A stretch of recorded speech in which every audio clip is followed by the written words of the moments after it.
When I'm sometimes asked when will there be enough women on the Supreme Court, and I say, when there are nine, people are shocked. But there'd been nine men, and nobody's ever raised a question about that. Women belong in all places where decisions are being made. It shouldn't be that women are the exception. My mother was very strong about my doing well in school and living up to my potential. Two things were important to her, and she repeated them endlessly. One was to be a lady, and that meant conduct yourself civilly. Don't let emotions like anger or envy get in your way. And the other was to be independent, which was an unusual message for mothers of that time to be giving their daughters.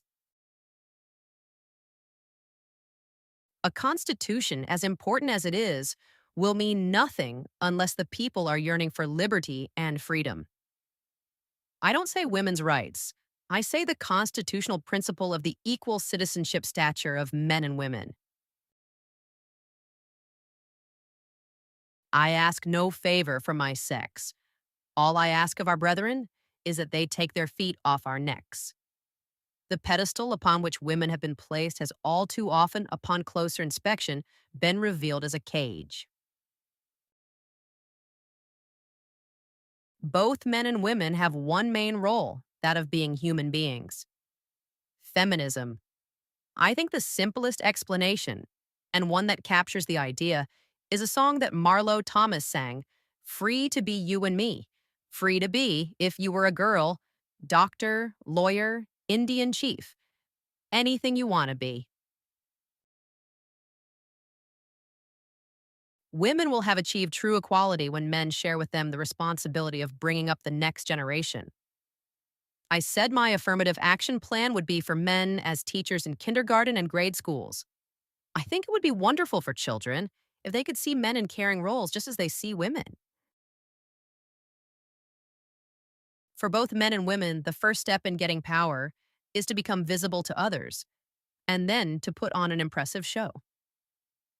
As women achieve power, the barriers will fall. As society sees what women can do, as women see what women can do, there will be more women out there doing things, and we'll all be better off for it. The enormous difference between fighting gender discrimination as opposed to race discrimination is good people immediately perceive race discrimination as evil and intolerable. But when I talked about sex based discrimination, I got the response, what are you talking about? Women are treated ever so much better than men. Yet, as the numbers reveal, women in law even today are not entering a bias free profession. Even if its members knew nothing of Athena and Deborah, the U.S. legal establishment resisted admitting women into its ranks far too long. The study of law was unusual for women of my generation. For most girls growing up in the 1940s, the most important degree was not your BA, but your MRS. I think that law should be a literary profession, and the best legal practitioners regard law as an art as well as a craft. If you can say it in plain English, you should. Get it right and keep it tight. When contemplated in its extreme, almost any power looks dangerous. We may be anxious to reduce crime, but we should remember that in our system of justice, the presumption of innocence is prime, and the law cannot apply one rule to Joe, who is a good man, and another to John, who is a hardened criminal. The greatest menace to freedom is an inert people. That public discussion is a political duty, and that this should be a fundamental principle of the American government. Yet, what greater defeat could we suffer than to come to resemble the forces we oppose in their disrespect for human dignity? The decision whether or not to bear a child is central to a woman's life, to her well being and dignity. It is a decision she must make for herself. When the government controls that decision for her, she is being treated as less than a full adult human responsible for her own choices.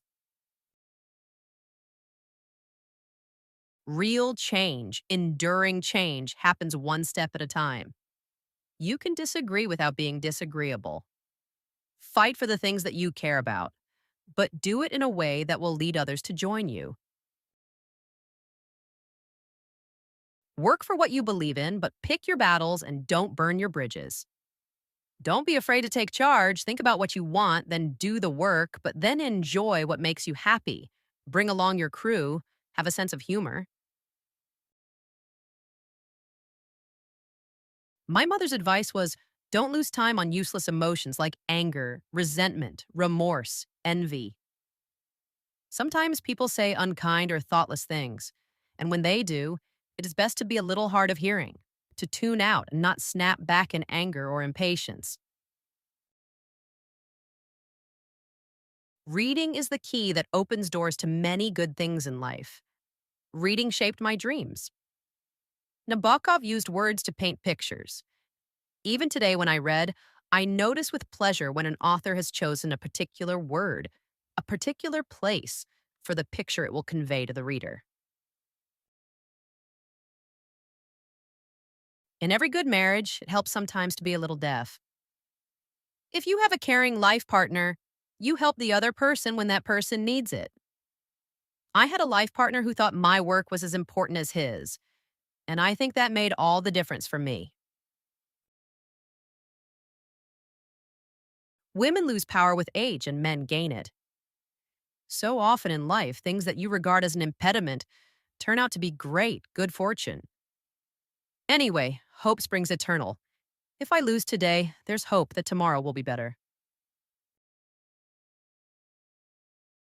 Speak your mind, even if your voice shakes. I wanted to be someone who used whatever talent she had to do her work to the very best of her ability and to help repair tears in our society, to make things a little better through the use of whatever ability she has. Ruth Bader Ginsburg was a pioneering lawyer, jurist, and Supreme Court justice who reshaped American law and society through her relentless advocacy for gender equality and civil rights. A graduate of Cornell, Harvard, and Columbia Law School, she overcame systemic barriers in a male dominated legal profession. Ginsburg co founded the Women's Rights Project at the ACLU, arguing landmark cases that secured equal protection under the law.